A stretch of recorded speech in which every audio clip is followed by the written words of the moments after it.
Imagine you wake up tomorrow and your phone is already telling you the world changed overnight. One headline, everywhere. Oil just crossed $150 a barrel. Not a storm, not a pipeline rupture, a war, a real war, and the Strait of Hormuz is closed. Every expert on television is calling it a shock, a surprise, something that came out of nowhere. I need you to understand something before we go any further. It did not come out of nowhere. It never does. And by the end of this, you will be able to see the exact mechanism that has triggered every major economic catastrophe for the last 110 years. And you will see it running right now, in real time, in the Gulf. Once you see it, you cannot unsee it. There is a third historical case I am going to walk you through that most people never connect to their own lives. That is the one that explains why your savings, your cost of living, and your government's options are already sitting on the table. Pay close attention to that one especially. Here are two numbers you need to hold in your head at the same time. Global debt is sitting above 235% of world GDP, and one strip of water, barely 21 miles across at its tightest point, carries roughly 1/5 of all the oil and petroleum the entire world consumes every day. 1/5 of global energy, moving through a corridor that sits beside one of the most militarized conflict zones on Earth. That is not a geopolitical detail. That is a loaded weapon pointed directly at the global economy, and the trigger is already being touched. The problem with how almost everyone thinks about crises is this. They believe crises are caused by surprises. The assassination, the miscalculation, the rogue decision nobody saw coming. That thinking is completely backwards. Surprises do not cause systemic crises. They reveal them. The mechanism was already built long before the surprise arrived. The debt was already stacked. The choke point was already the choke point. The supply chains were already brittle. The fiscal cushions were already thin. The only missing piece was a shock large enough to make the invisible structure suddenly, painfully visible. What is happening in the Gulf right now is not creating fragility. It is exposing fragility that was already sitting there, fully loaded, waiting. And the machine that gets exposed runs on the same four-stage sequence every single time. Concentration, expansion, crisis, outcome, different eras, different costumes, same machine. I'm going to prove that to you 3 times with historical evidence. Then I'm going to show you exactly where we sit in that sequence today.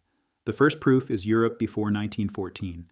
The late 19th century built what looked like the most sophisticated, integrated global order in human history. Britain at the center of trade and naval security. Gold linking every currency to a shared standard of credibility. Imperial supply chains running across every ocean. And a web of military alliances so interlocked that they appeared to guarantee peace, because breaking them seemed too costly for any rational actor. That was the concentration phase. Efficient, profitable, modern, permanent-looking. Then came expansion.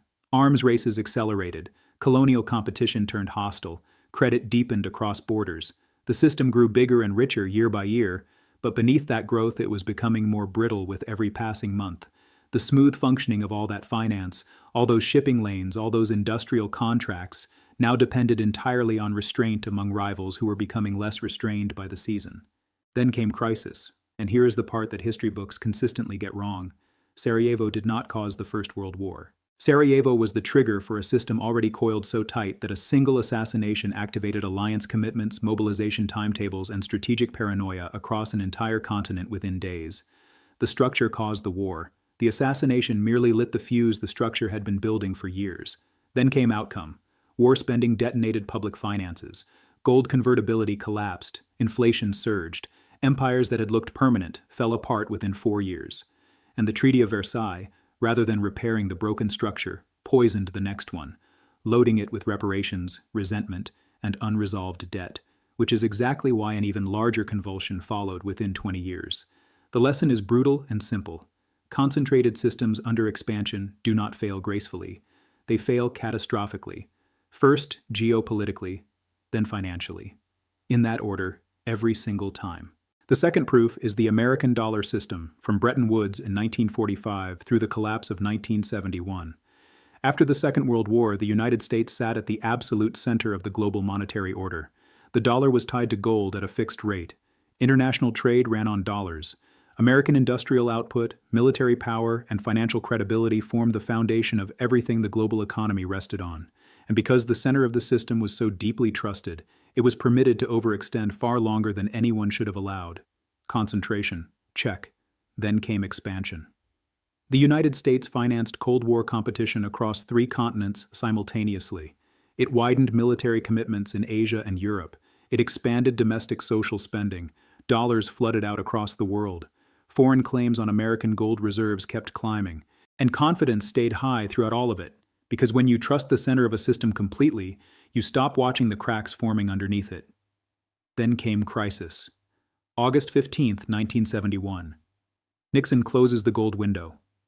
That single announcement was a confession, the moment the system publicly admitted that the foundational promise underneath the entire post-war monetary order could no longer be honored on its original terms. And then the oil shocks of 1973 and 1979 did what energy shocks always do to financially overstretched systems. They found the weakness and pulled it wide open. Then came outcome: stagflation, currency disorder, spiking interest rates that crushed entire industries, deep recession, a violent repricing of everything people thought they understood about money, growth, and the competence of governments. And notice the crucial detail: oil did not create the weakness. Oil found it. The weakness was already fully built. The energy shock simply walked in through the door that years of monetary and political overextension had left standing open. Now the third proof. This is the one that should make you sit forward, because it is not about the 19th century or the Cold War. It is about the world you have actually lived in.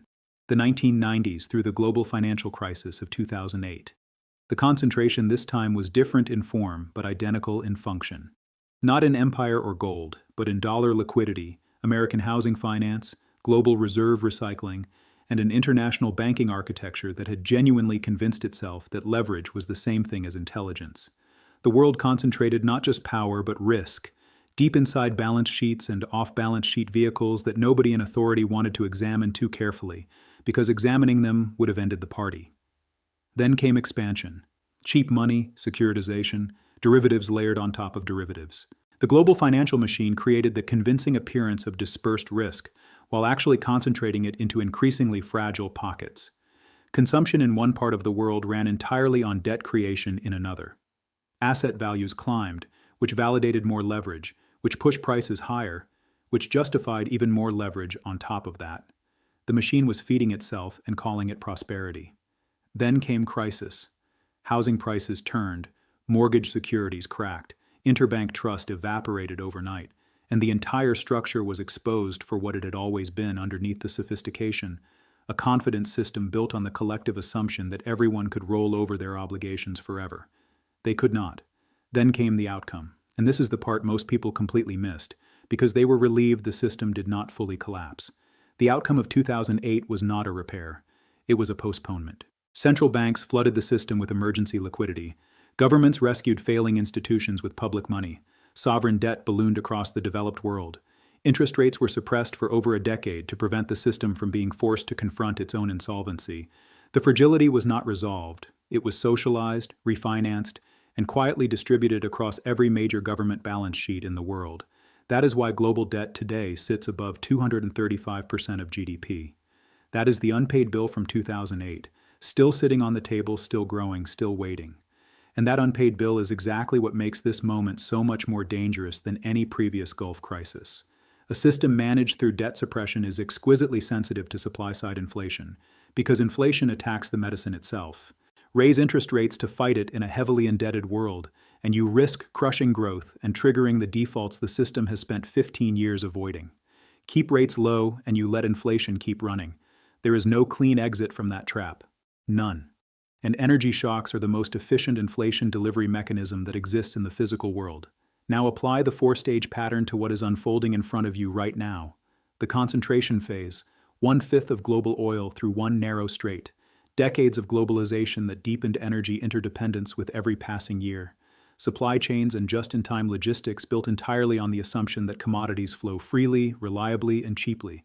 Debt-saturated economies that are more sensitive to every sustained cost increase than even most analysts consistently account for. Concentration. Check. The expansion phase. Governments borrowed more each year, corporations optimized aggressively for cost efficiency over resilience, and the entire global system quietly adapted to treating serious energy disruptions as rare anomalies rather than operational baseline risks. The assumption of smooth commodity transport stopped being a hope and became a structural feature of how the whole economy was designed. Check. Now the crisis phase. Since the latest escalation at the end of February 2026, Brent crude has lurched sharply higher. Gulf export fears have intensified.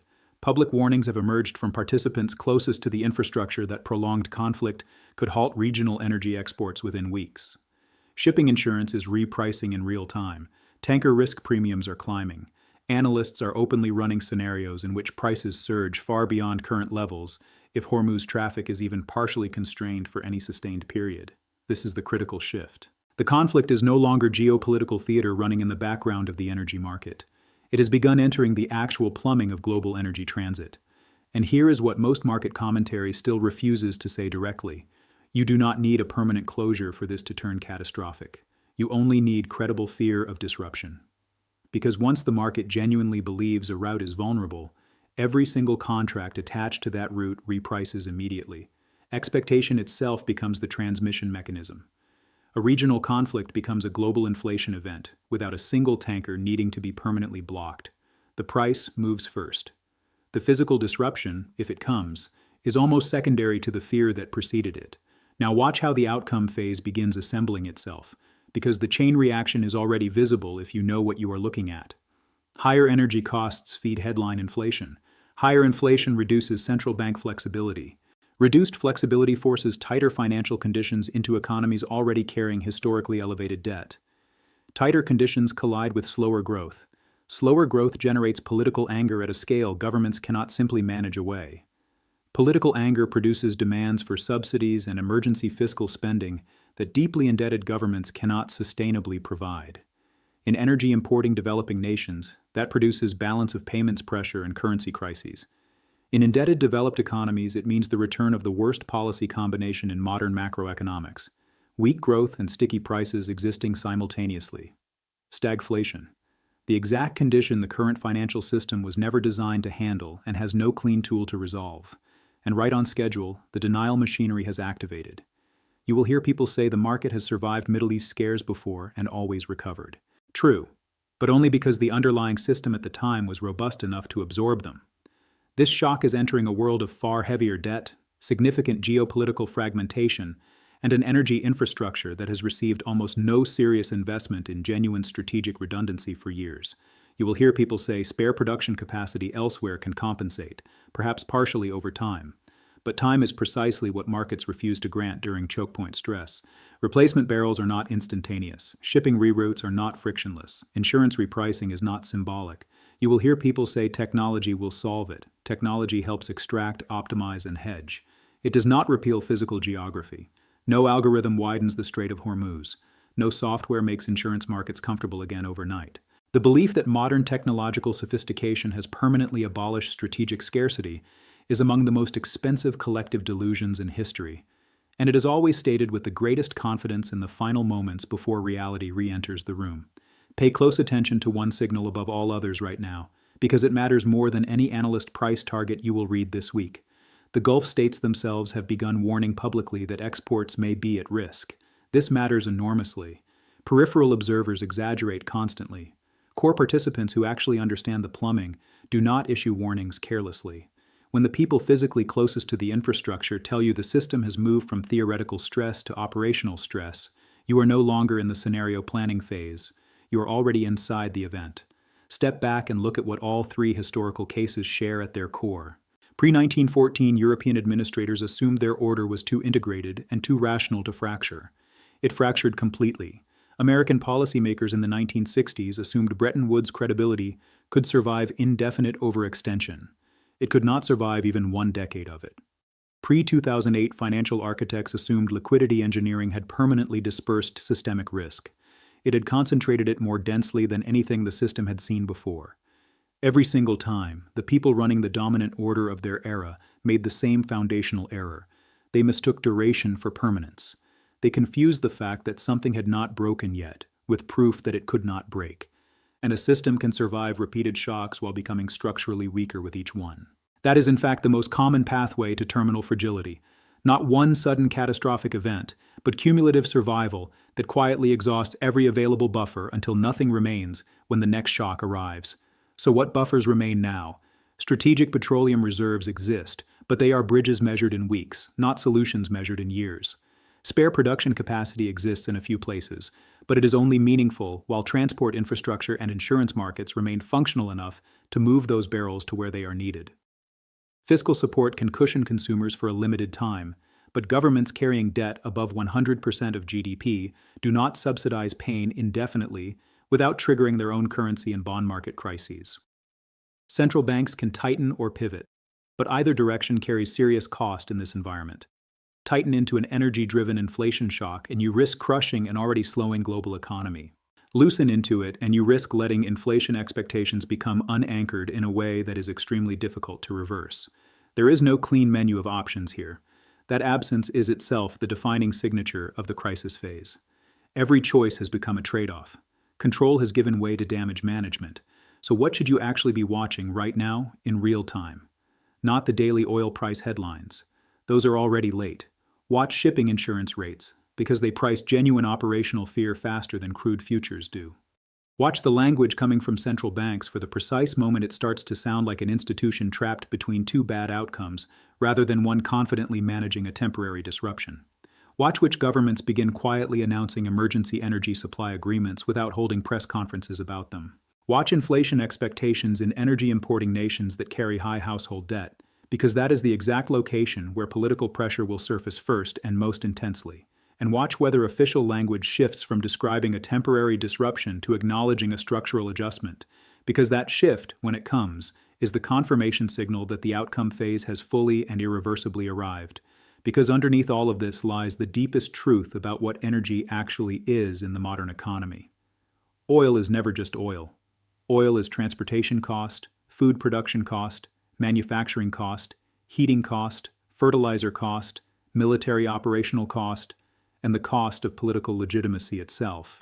Cheap and reliable energy is what allows governments to appear competent, central banks to appear skillful, and the entire project of globalization to appear morally and economically justified. When energy becomes genuinely disrupted, all of that surface confidence begins to peel back very quickly. Societies discover with surprising speed that beneath the sophisticated language of finance and innovation and shared values lies an ancient and entirely physical substrate: ships, pipelines, refineries, chokepoints, naval deterrence, industrial heat, diesel fuel, fertilizer. And whoever controls reliable access to those physical realities controls the actual levers of economic and political power, regardless of what any financial model or diplomatic framework claims to say about the matter. That is why the phrase "this time is different" is the single most dangerous sentence in economic thinking. It was wrong before 1914. It was wrong before 1971. It was wrong before 2008. And it is wrong now. The machine does not process narratives. It processes structure. And right now, the structure is leveraged, geographically concentrated, and physically exposed in ways that match every case I have walked you through with almost uncomfortable precision. The only real question is not whether this pattern exists. You have now seen it operate 3 separate times across 3 different eras, the same 4-stage sequence producing the same category of outcome. The only question that actually matters is whether you recognize the stage you are currently standing in before the outcome fully arrives, or only after it has already happened to you. Do not think like someone consuming headlines. Think like a systems analyst who understands how the machine actually works. The people who have navigated these moments successfully throughout history were never the ones who predicted every military move or political decision in advance. They were the ones who understood the mechanism well enough to know what a choke point shock does to debt markets, consumer prices, policy options, and the distribution of power. And they acted on that understanding before the majority of the population caught up to what was happening. This is not just a war scare. It is not just a commodity price story. It is not even just a regional geopolitical crisis. It is a full revelation of the entire post-2008 global order, an order that kept borrowing, kept centralizing risk, kept optimizing for efficiency over resilience, while maintaining the quiet assumption that the physical foundation supporting all of that would remain stable and undisrupted indefinitely.